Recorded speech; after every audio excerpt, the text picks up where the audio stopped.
Hi everyone, today I'm going to look at the dynamics of a simple pendulum. So we have a few assumptions here. The first one, that the piece of string holding the pendulum is negligible mass compared to the bob sitting at the end. The other pretty big assumption we're going to make is that the pendulum, as it moves along this arc back to the equilibrium point, is actually travelling in a straight line. Now that's not a very good approximation if we have large angles, but if we keep the angles small, that's a reasonably good approximation. So the forces acting on the pendulum are gravitational force, mg, and the tension in the string pulling upwards on the bob. Now I've resolved the tension force into a vertical and a horizontal component, Ty and Tx. Ty would counterbalance mg because the pendulum's not moving up or down, so I'll make a note that the magnitude of Ty equals mg. The unbalanced force is this Tx, the horizontal component. Now if we indicate that the pendulum, if we say the origin of our coordinate system is here, the pendulum therefore would be at a position of positive x to the right of equilibrium, and the restoring force, the force is in the opposite direction, it's negative. So we have a situation that if we go Newton's second law, the sum of the forces acting on the pendulum is the mass times the acceleration. We've just talked about these ones being equal and opposite. The only unbalanced force is Tx. The negative sign indicates that it's to the left. Mass times acceleration, and that's a horizontal acceleration, so I'll put an x there. I'm again making an assumption that that's a straight line. So how are we going to get at this Tx? Looking at the triangle of forces here, the angle theta would form a tan ratio. Tan of theta would be Tx over Ty, just the magnitude.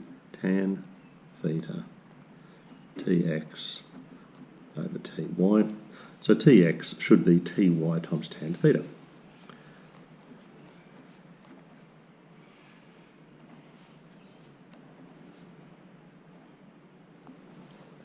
Now I'm going to drop I should have had a vector sign there. I'm going to drop the vector signs and use this as the magnitude of the acceleration and the magnitude of the force, and the negative sign here will indicate the fact that our acceleration is in the opposite direction to our position vector. So that's good. Now Ty we already had from above was mg.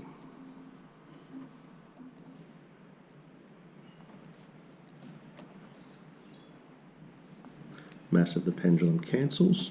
So the result of this calculation won't matter whether we have a heavy or a light mass, as long as the bob is the majority of the mass and the string is negligible in comparison. So tan theta.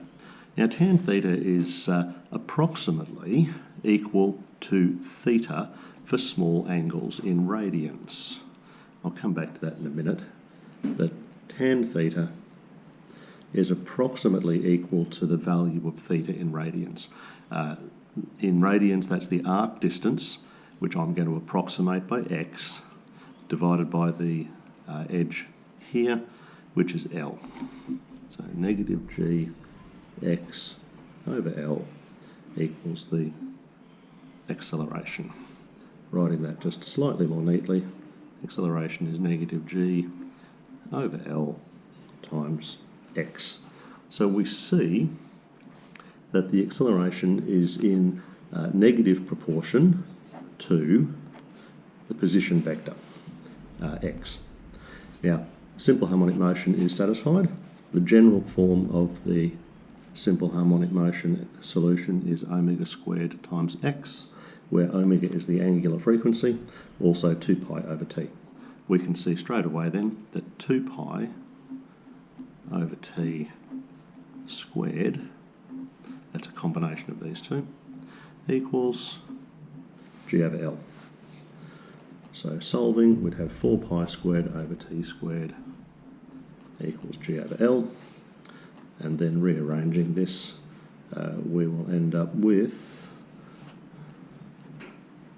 2 pi root L over g, which is what we were using in our pendulum experiment. Now that result depended upon this approximation. The approximation that tan of theta equals theta when measured in radians.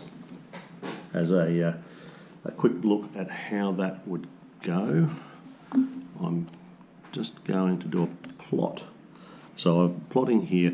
In my first line will be tan theta, and my second line will just be theta. It says x, I know, but that's just the way the calculator says things. So if I draw this plot, the blue line is tan theta, and the red line is theta. You can see that these things are very close together for small angles. These increments here are 0.1 of a radian. So up to about 0.2 of a radian, it's almost impossible to see the difference visually. By the time you get to 0.3 of a radian, it's starting to make a small difference there. So once again, as long as we use small angles, and by small, I would say theta should be just roughly less than about 0.2 of a radian. Converting that to degrees, that's approximately 11 degrees. Okay, that's it.